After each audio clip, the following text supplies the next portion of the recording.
Hello everyone, welcome back to my channel. আজকে তোমাদের সাথে শেয়ার করব আচারের একটা রেসিপি। এই রেসিপিটার একটা শর্ট ভিডিও অবশ্যই আমার চ্যানেলে তোমরা দেখেছো, কিন্তু পুরো ভিডিওটা 1 মিনিটের মধ্যে দেখানো সম্ভব হয় না বলে আমি পুরো রেসিপিটা তোমাদের সাথে ভালোভাবে ডেসক্রাইব করছি। তো মা প্রথমেই আমগুলো দেখো ছুলে নিয়ে গ্রেট করে নিয়েছে। এরকমভাবে গ্রেট করে নিলে আচারটা কিন্তু খেতে খুব ভালো হয়। একদিকে আমগুলো গ্রেট করছে আর অন্যদিকে ভাজা মশলাটা আমরা কিরমভাবে করি সেটাই তোমাদের সাথে আজকে একটু শেয়ার করব। তো প্রথমে ননস্টিকের প্লেট নিয়ে নিয়েছি, আর প্লেটটা একটু গরম হয়ে গেলে তার ভিতরে দিয়ে নিতে হবে শুকনো লঙ্কা, জিরে আর ধনে আর অল্প একটু মৌরি আর গোটা গরম মশলা দিয়ে ভালো করে একটু নেড়ে চেড়ে নিয়ে নামিয়ে নিতে হবে। তারপর একটা ছোট বাটিতে আমি নিয়ে নিয়েছি একটু ঠান্ডা করার জন্য। তারপর দেখো আমি মিক্সিতে নিয়ে সুন্দর করে কিন্তু গুঁড়ো করে নিয়েছি। একদম ফাইন পেস্ট করবে, তাহলে পরে কিন্তু জিনিসটার গন্ধটাও খুব ভালো লাগবে।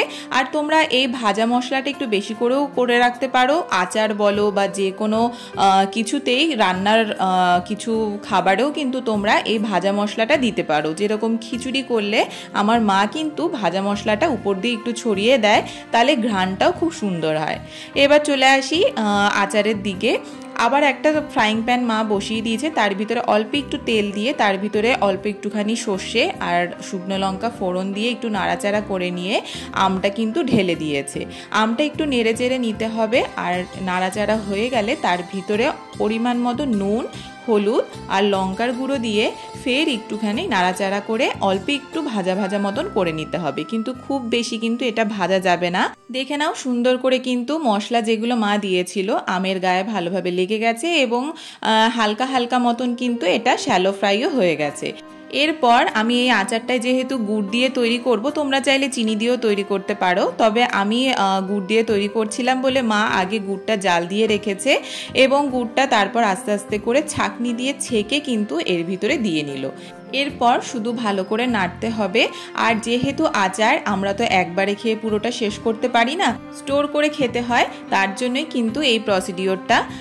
তোমরা চাইলে ভিনিগার দিতে পারো, তো আমার সেই টাইমে ভিনিগার বাড়িতে ছিল না বলে মা অর্ধেকটা পাতিলেবু এর মধ্যে দিয়ে দিয়েছে, তাহলে এই আচারটা অনেক দিন অবধি কিন্তু স্টোর করতে পারবে। আর আচারটা কিন্তু বেশ সুন্দর হয়েছিল। আর লাস্টে দেখতেই পেলে মা প্রায় 1.5 চামচ মতো কিন্তু ভাজা মশলার গুঁড়ো এর উপর ছড়িয়ে দিয়েছে। তারপর নাড়তে নাড়তে যখন এটা একটুখানি শক্ত হয়ে আসবে, নামানোর আগে অল্প একটুখানি বিট নুন দিয়ে নাড়াচাড়া করে তারপর কিন্তু নামিয়ে ফেললেই তৈরি হয়ে যাবে এই আমের আচারটা। ভীষণ টেস্টি হয়েছে খেতে। আর আমি কিন্তু এরকম ছোট কৌটোর মধ্যে স্টোর করে রাখি। যে কোনো আচারই কাচের বয়েমে রাখলে পরে কিন্তু খুব ভালো অনেক দিন স্টোর থাকে। তোমরাও কিন্তু এইভাবে আচারটা তৈরি করে বাড়িতে খেতে পারো। যেহেতু এখন আমের সিজন চলছে, অবশ্যই তোমরা এই আচারটা, আমি বারবার বলবো, তোমরা তৈরি করে খেয়েও খুব ভালো লাগবে।